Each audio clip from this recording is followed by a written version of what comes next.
You're listening to Civic Media. You can tune into any of our live shows on any radio station across the state with the Civic Media app. Find us in your phone's app store and listen anytime, anywhere. This is your WXCO Daily News Roundup for Bull Falls Radio, 98.9 FM and 1230 AM in Wausau.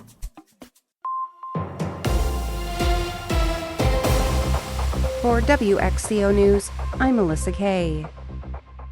Gas prices are up 4.8 cents compared to last week, landing at an average of $2.92. This is 0.7 cents lower than a month ago and over 56 cents per gallon lower than this time last year. The national average has increased during the past 2 weeks and is up 1.3 cents from last month, standing at $3.11 per gallon. Officials at Gas Buddy say OPEC Plus has fully restored production to 2023 levels. The weak jobs report and renewed tariff threats bring fresh economic concerns, causing oil prices to potentially face headwinds. This could pave the way for a decline in gas prices in the weeks ahead. Prices in central Wisconsin range from $2.76 to $2.87 per gallon. The Wisconsin Elections Commission deactivated nearly 200,000 voter registrations on Friday, August 1st. This happens every 4 years in a maintenance process required by law. The voters deactivated by the WEC had not voted in the past 4 years, and the administrator of the Wisconsin Elections Commission, Megan Wolf, says the WEC does not have a record of them responding to a mailing from the agency regarding their registration status. Every 2 years, the commission is required by state law to conduct voter record maintenance. Wolf said the required review helps ensure the integrity of the statewide voter database. Individuals whose voter registration status is deactivated can no longer vote using that voter record and must re-register to vote at their current address. Of the more than 202,000 postcards the Commission mailed in June notifying inactive voters a notice of suspension, 9,501 did respond. Voters with no record of responding or whose postcard was returned as undeliverable by the post office were deactivated. Air quality alert is still in effect. Meteorologist Brittany Merlot explains. A high-pressure system is to blame for dragging in Canada's wildfire smoke. Now, the system was parked north, and as it slid directly over the Midwest, it took the smoke with it. And these pressure systems bring calm conditions, light winds, and sunny skies. Instead, we've been stuck in a haze. Because how this weather system works is it takes the air above and sinks it to the ground. Now some are feeling health issues and side effects from breathing in the polluted air. Looking back at 2023, we had 2-day hits of air quality alerts. It never lasted any longer. For example, June 27th to 29th, the alert was in effect for 2 consecutive days. Then again on July 14th through the 16th. Now this stretch we're in now, it's like the 7th inning of a non-scoring baseball game where it drags. As of August 5th, it's been an entire week. 7 days straight. Now, in some places, the alert expired on Saturday, but that still marks a record of 4 days in a row. The high-pressure system and thickest smoke is now slowly sliding to the east, hugging the Great Lakes and devouring New York. Meanwhile, a low-pressure system is building to the west and headed our way. This will kick up winds and shift the air mass out of here. For Civic Media News, I'm meteorologist Brittany Merlot.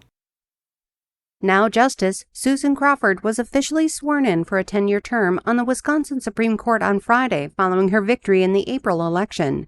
The state Supreme Court election was the most expensive in American history. It also garnered national attention as an Elon Musk-backed political action committee spent tens of millions of dollars in support of Justice Crawford's opponent, Waukesha County Judge Brad Schimmel. Justice Crawford's victory secured a 4-3 liberal majority on the court, which could become a 5-2 majority next year. I'm Melissa Kay for WXCO News. Brewers baseball tonight. Hi, I'm Mike Clemens with sports, where the Brewers take on the Braves for Game 3 of their series in Atlanta. The Brewers with a 7-2 victory last night, their 5th win in a row. Pat Murphy. You really have to be disciplined right now. More than ever before, we got to be disciplined.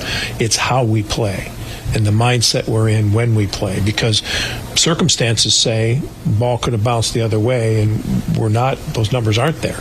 You know, you have to just be consistent in how you prepare and be attached to your process, not your results. NFL, he's slated to be their starting defensive back to replace Jair Alexander, but Nate Hobbs will miss all of the preseason games after having knee surgery over the weekend. It happened last Thursday in practice. I'm just happy that it wasn't nothing more serious. Was it meniscus? It was a meniscus. Okay, and the right knee, I assume. Right knee, yes, sir.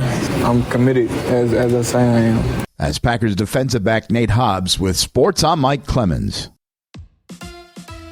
On your entertainment beat, I'm Pete Schwaba. Sci-fi fans, in particular those who are fans of the show Invasion, will be happy to know that Apple TV just dropped a trailer for Season 3. The show follows 5 people who deal with an alien invasion from around the world. According to Deadline, Season 3 drops Friday, August 22nd on Apple TV, with new episodes dropping Friday nights through October 24th. Sylvester Stallone has made a few great movies, but a lot of stories that have come out about him over the years are not so flattering. Years ago, Pamela Anderson alleged that Rambo offered her a Porsche and/or a condo to be his number one girl. He supposedly did not deny there were other numbered girls and said, "You're in Hollywood now, honey."